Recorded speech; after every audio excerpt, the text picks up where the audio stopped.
Hi అండి, అందరికీ నమస్తే. Welcome back to our channel. ఈరోజు మన వీడియోలో రెసిపీ స్వీట్ కార్న్తో వడలండి. హెల్తీ అయిన స్నాక్ రెసిపీ. ముందుగా ఇలా స్వీట్ కార్న్తో రెసిపీస్ అప్పటికప్పుడు మనం ఫాస్ట్గా చేసుకోవాలి అని అంటే స్వీట్ కార్న్ని ఎక్కువ మొత్తంలో ఎలా స్టోర్ చేసుకోవాలో, ఎప్పుడైనా రెసిపీస్ అవసరమైనప్పుడు మనం క్విక్గా చేసుకోవడానికి ఈజీగా ఉండడానికి స్వీట్ కార్న్ని బాయిల్ చేసి ఎలా స్టోర్ చేసుకోవాలో ఆల్రెడీ మన ఛానల్లో వీడియో పోస్ట్ చేశానండి. ఒకసారి వెళ్ళి వాచ్ చేయండి. ముందుగా మన ఛానల్ని చూస్తున్న వాళ్ళు లైక్ చేసి సబ్స్క్రైబ్ చేసుకోండి. మీ ఫ్రెండ్స్కి రిలేటివ్స్కి షేర్ చేయడం మాత్రం మర్చిపోకండి.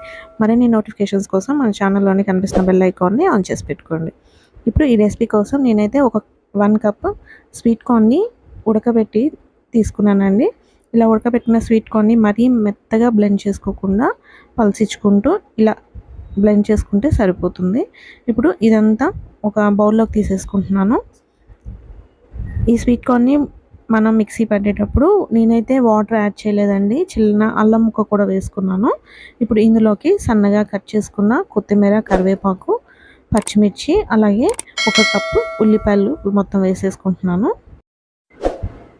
ఇప్పుడు ఇందులోకి కొద్దిగా ధనియాల పొడి, అలాగే రుచికి సరిపడా సాల్ట్, ఒక 1/2 కప్పు బియ్యం పిండి తీసుకుంటున్నానండి.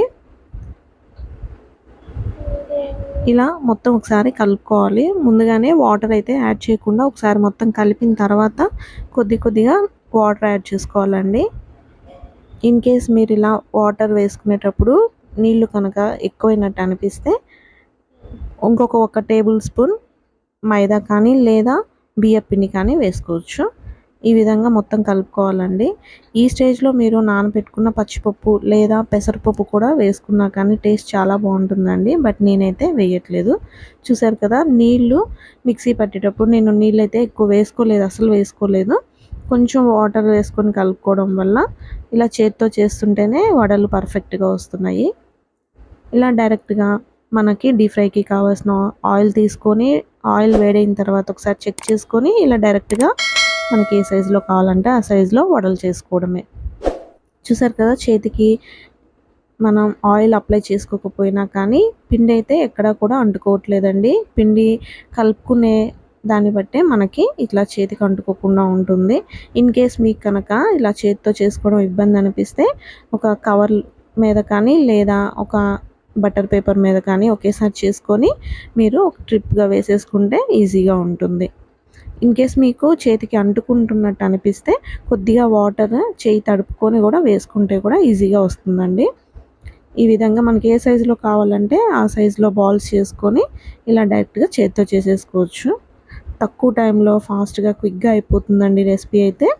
చూసారు కదా, చక్కగా వేగాయి. వేగిన తర్వాత ఇలా పైకి తేలుతూ ఉన్నాయండి. ఇలా తేలితే మనకి వడలు పర్ఫెక్ట్గా వేగాయని ఇంకొక సైడ్ టర్న్ చేసుకోవడమే.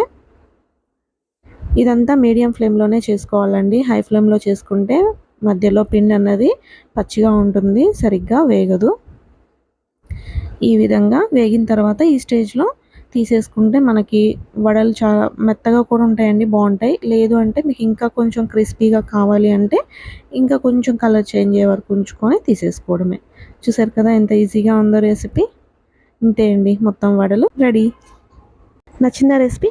మరి ఇంకెందుకు ఆలస్యం, తప్పకుండా మీరు కూడా ట్రై చేసి టేస్ట్ ఎలా ఉందో మీ ఫీడ్బ్యాక్ని షేర్ చేసుకుంటారు కదా.